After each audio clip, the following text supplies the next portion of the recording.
I meant before was the the concept of, I don't know if you can pull up that study, but the new one, right? Yeah. So when they surveyed women, they surveyed 7,000 women, and they asked them, the ones who said that they cheated and the ones who said they didn't cheat. The ones who did cheat said that they had had sex with about 9 partners, and the ones who didn't cheat, it was about 3.8. And so it was 230% more sexual partners for women who did cheat than didn't. Yeah, so I agree. High body count does increase your likelihood of divorce, but actually that isn't as significant as the 3. I said the top 3 things. That's not the only 3 things you should look for. So I think that's totally fine. If you are somebody who's like, I really don't want to get divorced, blah, blah, blah, I want to find someone who's like, if you are virgins getting married, have the least likelihood of divorce, you can do all that. But to say, oh, I'm only going to look at body count, but then I want a girl who's 19, not college educated, blah, blah, blah, you're kind of shooting yourself in the foot is what I'm saying, statistically. Well, here's the thing, because you were saying like, oh yeah, that's actually bad advice because you guys tell guys to get women that are young in their peak years, 18 to 23.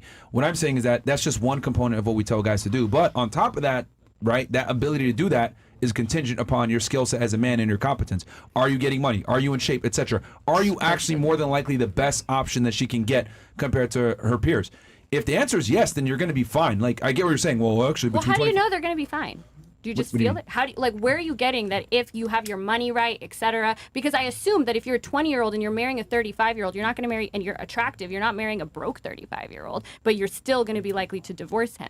So I'm curious as to why you think that. Because what you're saying here is you're just going off of just strictly age, but on for average people too. Like, remember, keep in mind, a lot of these guys that are getting divorced, etc., they're fucking suckers. Oh, happy wife, happy life. My wife is the boss. Like all this bullshit that we've indoctrinated men to believe where women are leaders. They're not. And do you think this is overrepresented in the group that's marrying younger women than the norm? 100%, because most men are simps, and most men don't understand what it takes to be attractive to women, because the things that make a man attractive are not politically correct. So it's not often taught. If you do teach guys these things, what happens? You get canceled. You get called a misogynist. You get labeled like we are, where we're assholes. But we tell guys what it takes to really be attractive to women. And unfortunately, when you display these things, it's unfavorable to women because you start to reveal the unflattering realities about female nature. Women want the best guy. Women want a guy that's better than them in every single regard. Women are very surface level when you actually look at what they're attracted to. Women, what they're attracted to is actually way more linear than guys think from a physicality standpoint.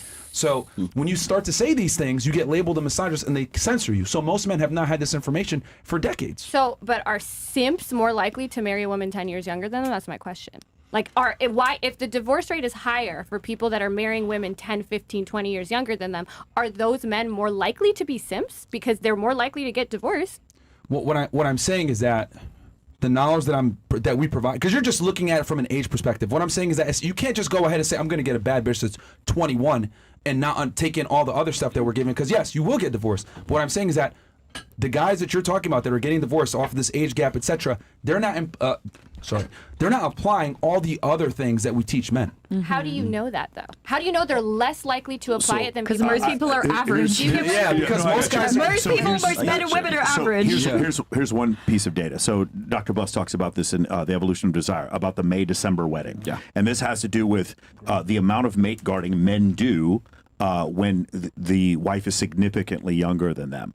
And so what he's saying is, like, these are behaviors that generally we would consider, like, can we say simpy behaviors? We're on Twitch. We're on YouTube. And, it's just like being like overly reactive in the situation and not having boundaries to the point where they get like digging through their phone. If I had to dig through my girl's phone, I would just break up with her. Do you understand? And so the point is, this is essentially what Dr. Buss talks about. In these relationships, there's exceptional mate guarding, which comes off as like, kind of beta behavior. And so I think that kind of leads to what he's saying. So then you would say that you are more likely to exhibit that beta behavior if you're marrying a woman that's way younger than you? Well, the reason why is because she is so much... I just want to know... Right. So the point I'm trying to make is because she is more attractive to more men, like the point at which she'd get more right swipes, this is just one data point, that's the reason why he would be more covetous of her. Does that make sense? Yeah. Okay, now, if he had boundaries and had a fundamental understanding of his value and had the ability to understand, hey, I can move on, this won't, enforce those boundaries. Exactly. He had the ability to enforce those boundaries, he would be less likely to get divorced. So, I mean, sure, that's speculative, but so you are saying then that, yeah, those men that are marrying women younger than them, you're speculating that maybe a reason for that could be what you're saying. Well, if they act more simpy, yeah, I mean, that's what Dr. Buss would say, yeah. Okay. I mean, a majority of men are pussies. I mean, let's just be. But those men are also marrying women within their age range. My question is, I want to isolate the variable of age and then ask you guys why you think. So he gave one reason, maybe it's because of whatever you said. Mate guarding. Yeah, mate guarding. But and we don't have any actual data, as far as I know, actually linking those two things. Not likely to get it in this current environment. So that's one reason. So I was just asking what your opinion was as to why, and maybe you have a similar opinion. Yeah, hold on. This is all a big umbrella. You understand that mate guarding is a symptom of not understanding female nature appropriately. It's all the problem is not So okay, he gets money, marries a younger girl. Look at Al Pacino right now, right? Even though she's out of the range. I'm using it as an example, right? A woman that's significantly younger than him, getting divorced.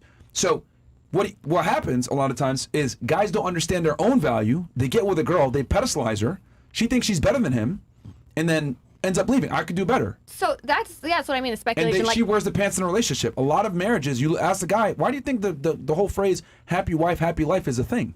Yeah, so I would say, like, that's one reason you guys are putting forth. That's one thing you're positing. I would agree with Pixie because we have a lot of other data that people don't make the best decisions and they change their mind when their prefrontal cortex isn't as developed. So I would say that's, if it was up to me, just because we know that affects their decision making and that they're more likely to regret things they do under 25, that would probably be a good reason for why they probably are getting divorced. But what if that makes sense to what Myron's saying? Because if you're saying that women are more likely to get divorced because their prefrontal cortex is not developed, they're not able to make rational decisions, aren't they more likely to fuck that up by being led by outsider influences such as their young girlfriends, Instagram, these various things? And what we're talking about is it's not just on the basis of the stats that are out there. If you have a man who's actually going to lead you and guide you in the right direction, that's very, very different than the average age gap or disparity that we're seeing. Especially a man with means and is older and has better judge of character. But also cares about you and cares about your personal development as well. A woman at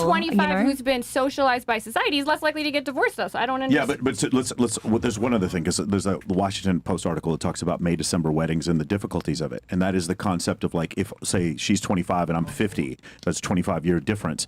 When the kids are in college, I'm going to be, 68 years old and she's, however old she is, and there's a difference. And one thing that I think makes a difference is that 46 and being in shape is very different than the average 46-year-old man who's got a BMI of 50, whatever. So I think that's another issue in this case. And so that's the issue. Like, what I'm saying is, you get to a point where I can't play football with my son because I'm too old. But if you keep yourself in shape, then I don't think that would be as much of an issue. Yeah, I'm sure if you keep yourself in shape and you stay attractive to your partner, your likelihood of divorce is lowered. I agree with that. But we don't know what to isolate here. All we know is that men who get married to women that are significantly younger than them, and the more younger they are, the higher your likelihood of divorce. Now, you guys are saying if you have enough money and blah, blah, blah, although I would speculate that these women that are marrying, the 25-year-old who's marrying the 40-year-old is probably doing so because he's at least well off somewhat, because he's, so She just thought I was funny. High value man. She thought thought it was funny. I mean, sometimes our attractiveness comes with that as a byproduct as well. Don't you agree that when you see a man who's, like, confident, assertive, the attractiveness also comes as a byproduct of that, and may not necessarily be on the basis of wealth or this or that. It may be because there's a charisma, but the point or something that younger people may not necessarily have. Okay, I think the point is that, like, you guys are already, by this basis of having a young woman marry an older man, he has to have some level of high value, right? Because then otherwise, why would the young woman marry that man? Sure. Yet despite this, we still see, like, a pretty high rate of failure. So the idea is that, like, hey, it doesn't necessarily matter if you're high value or not. There's a certain age where she's too young, her prefrontal cortex is still developing. You can guide her as much as you want, but it just comes down to simple brain chemistry. While when she's 25 past, she's more stable mentally, she is more congruent, and she's able to make those long-term decisions. So here's the thing. Having high value and having game are two different things. There's plenty of guys, and I don't want to make this very clear for the ladies too, just so we understand. Being a high value guy doesn't necessarily mean you're still good with women.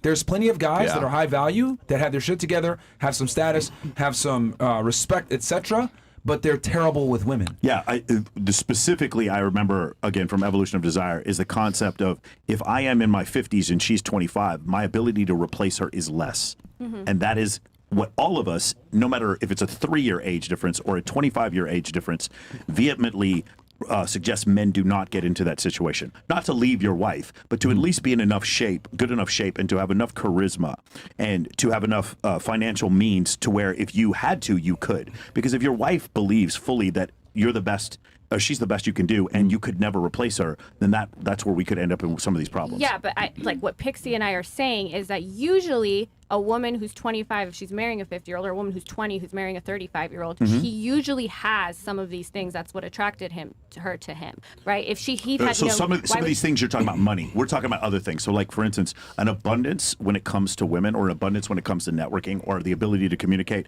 having some level of charisma, the ability to network, or having a sense of humor that other people find attractive. That network, those things right there, a lot of men won't have. Now, what happens is because in his mind, she's much less replaceable. He can't get another 25-year-old girl, or he believes he can't. That's going to be a situation where she's more likely to leave. And in this situation, her from the outside looking in, or from the inside looking out, from her situation, she's getting a lot more right swipe. She's getting a lot more attention. She's receiving a lot more stimulus because of her age. And so those two things together may cause a higher divorce rate. And this is where numbers and stats kind of collide with common sense. So I know, right, and I'm sure all of you know this, ladies, from your experience as a woman dealing with men in general, most men that come up to you probably aren't attractive, correct? Yes. Most guys that come up to you probably aren't attractive, maybe for different reasons. Maybe they're not cognitively high enough. Maybe they're not hot enough. Maybe they're not tall enough. Maybe they're not intelligent enough. Maybe they're not interesting or funny enough. So we can agree that women find most men unattractive. Now, let's go ahead and add in an extra part to like filter it out some more. Now, you don't find them physically attractive enough. Okay. Now, is he actually charismatic and charming and can you're attracted to him and you want to follow his lead, etc. So most guys don't qualify. So I know for a fact that most women are not attracted to most men. Fortunately, though, right, for some guys here, they're able to barter with other things. Maybe their money, maybe their status, etc. And they're able to get a girl to marry them. That's not going to last forever, though, because he didn't have the prerequisite skill set to actually be attractive from a holistic level. He was able to pull her with her money. He was able to pull her with his clout. He was able to pull her with maybe a mouthpiece, but he was a brokey. So what ends up happening is the girl, since the guy barely got her, right, she's like, oh, I don't fucking need this guy. And then the reason why, because you're saying, well, how do you know with the age gap that why she's leaving, etc.? Well, I know just off rip that most guys are simps. And most guys don't understand that they need to lead the relationship, especially in the West. You said earlier, right, that you like more liberal men? Mm-hmm. Okay. And I know you make a bunch of arguments for that, etc. You're a minority. Most women don't like how liberal men behave because most liberal men treat a relationship egalitarian. They think that men and women are equal. They go ahead and say, what do you think? What's your opinion? Most women don't want that. I know that's what you want, but most women don't like that. So you're saying most men are whatever, all this, you're true, but how you would have to explain my stat is by saying that those men are overrepresented in the group that are marrying younger women. Otherwise, it wouldn't make sense because that would, if most men are simps, then most men who marry the women in the same age range are simps too. But for some reason, there's something. That is true. Yes. Yeah, they are, but the divorce, you have to explain that by saying that the men who marry women younger than them are overrepresented in simpness. Yes, because they're average. Hold on. And the reason why I can say that, the reason why I can say that so conclusively is because I know that most men don't understand female nature.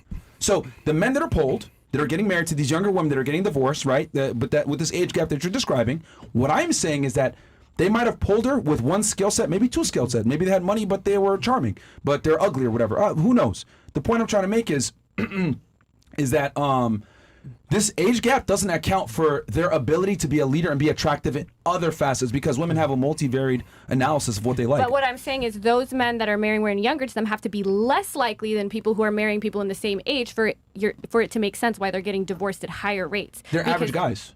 Yeah, but the average guys are also marrying women in their age range. Are they more average if they're marrying someone younger than them? That's what I'm... No.